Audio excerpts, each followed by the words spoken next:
The external relations of Alexey Alexandrovich and his wife had remained unchanged. The sole difference lay in the fact that he was more busily occupied than ever.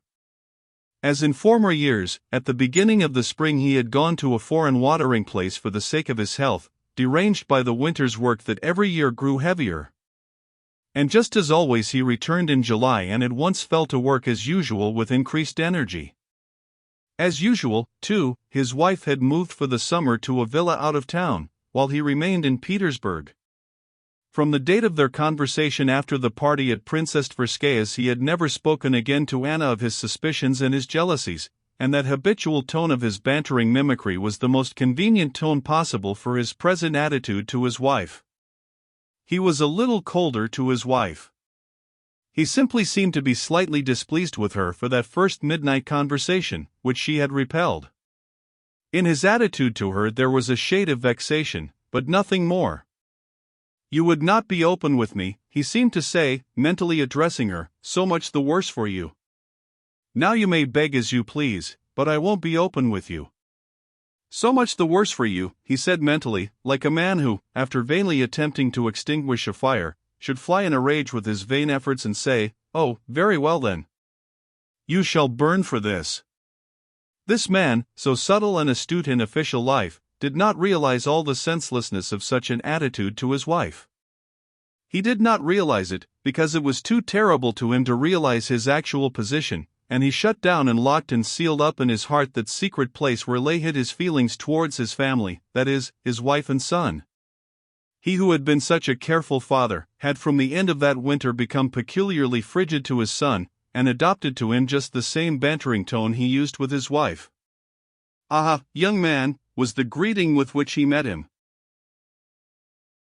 Alexey Alexandrovich asserted and believed that he had never in any previous year had so much official business as that year. But he was not aware that he sought work for himself that year, that this was one of the means for keeping shut that secret place where lay hid his feelings towards his wife and son and his thoughts about them, which became more terrible the longer they lay there. If anyone had had the right to ask Alexey Alexandrovich what he thought of his wife's behavior, the mild and peaceable Alexey Alexandrovich would have made no answer, but he would have been greatly angered with any man who should question him on that subject. For this reason there positively came into Alexey Alexandrovich's face a look of haughtiness and severity whenever anyone inquired after his wife's health. Alexey Alexandrovich did not want to think at all about his wife's behavior, and he actually succeeded in not thinking about it at all. Alexey Alexandrovich's permanent summer villa was in Peterhof, and the Countess Lydia Ivanovna used as a rule to spend the summer there, close to Anna, and constantly seeing her. That year Countess Lydia Ivanovna declined to settle in Peterhof, was not once at Anna Arkadyevna's, and in conversation with Alexey Alexandrovich hinted at the unsuitability of Anna's close intimacy with Betsy and Vronsky. Alexey Alexandrovich sternly cut her short, roundly declaring his wife to be above suspicion, and from that time began to avoid Countess Lydia Ivanovna.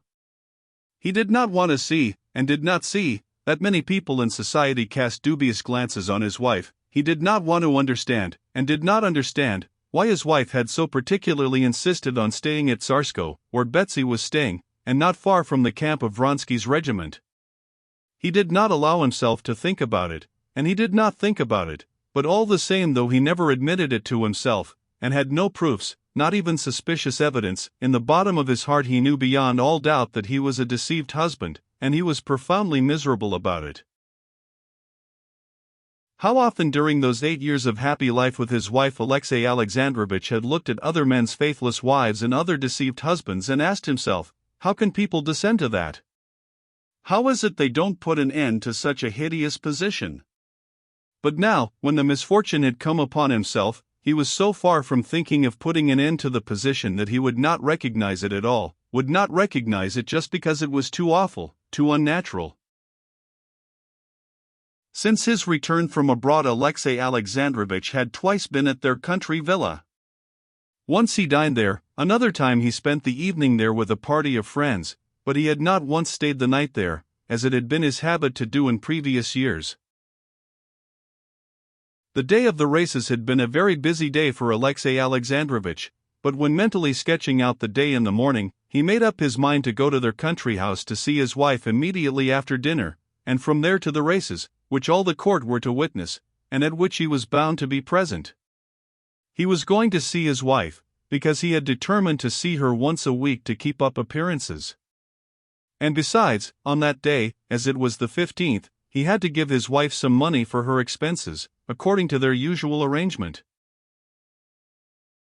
With his habitual control over his thoughts, though he thought all this about his wife, he did not let his thoughts stray further in regard to her.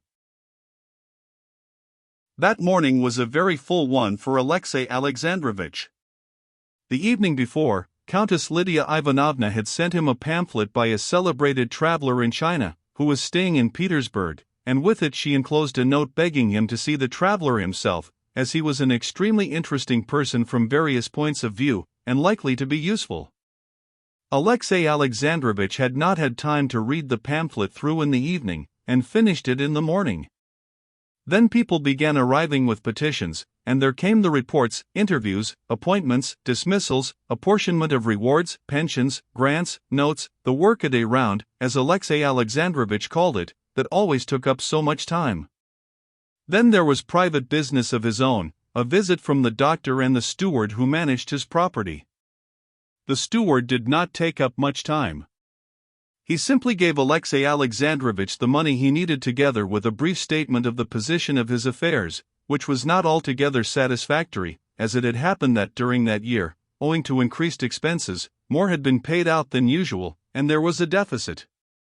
But the doctor, a celebrated Petersburg doctor, who was an intimate acquaintance of Alexey Alexandrovitch, took up a great deal of time. Alexey Alexandrovitch had not expected him that day, and was surprised at his visit, and still more so when the doctor questioned him very carefully about his health, listened to his breathing, and tapped at his liver. Alexey Alexandrovitch did not know that his friend Lydia Ivanovna, noticing that he was not as well as usual that year, had begged the doctor to go and examine him. "Do this for my sake," the Countess Lydia Ivanovna had said to him. "I will do it for the sake of Russia, Countess," replied the doctor.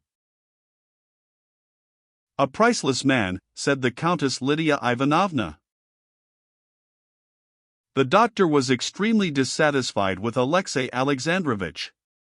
He found the liver considerably enlarged, and the digestive powers weakened, while the course of mineral waters had been quite without effect. He prescribed more physical exercise as far as possible, and as far as possible less mental strain, and above all no worry, in other words, just what was as much out of Alexey Alexandrovitch's power as abstaining from breathing. Then he withdrew, leaving in Alexey Alexandrovitch an unpleasant sense that something was wrong with him, and that there was no chance of curing it. As he was coming away, the doctor chanced to meet on the staircase an acquaintance of his, Sludin, who was secretary of Alexey Alexandrovitch's department. They had been comrades at the university, and though they rarely met, they thought highly of each other and were excellent friends, and so there was no one to whom the doctor would have given his opinion of a patient so freely as to Sludin. "How glad I am you've been seeing him," said Sludin. "He's not well, and I fancy." "Well, what do you think of him?" "I'll tell you," said the doctor, beckoning over Sludin's head to his coachman to bring the carriage round. "It's just this," said the doctor, taking a finger of his kid glove in his white hands and pulling it. "If you don't strain the strings, and then try to break them, you'll find it a difficult job, but strain a string to its very utmost, and the mere weight of one finger on the strained string will snap it." And with his close assiduity, his conscientious devotion to his work, he strained to the utmost, and there's some outside burden weighing on him, and not a light one, concluded the doctor, raising his eyebrows significantly. "Will you be at the races?" he added, as he sank into his seat in the carriage. Yes, to be sure, it does waste a lot of time," the doctor responded vaguely to some reply of Sludin's he had not caught. Directly after the doctor, who had taken up so much time, came the celebrated traveler, and Alexey Alexandrovitch, by means of the pamphlet he had only just finished reading and his previous acquaintance with the subject, impressed the traveler by the depth of his knowledge of the subject and the breadth and enlightenment of his view of it. At the same time as the traveler, there was announced a provincial marshal of nobility on a visit to Petersburg, with whom Alexey Alexandrovitch had to have some conversation. After his departure, he had to finish the daily routine of business with his secretary, and then he still had to drive round to call on a certain great personage on a matter of grave and serious import. Alexey Alexandrovitch only just managed to be back by 5 o'clock, his dinner hour, and after dining with his secretary, he invited him to drive with him to his country villa and to the races. Though he did not acknowledge it to himself, Alexey Alexandrovitch always tried nowadays to secure the presence of a third person in his interviews with his wife.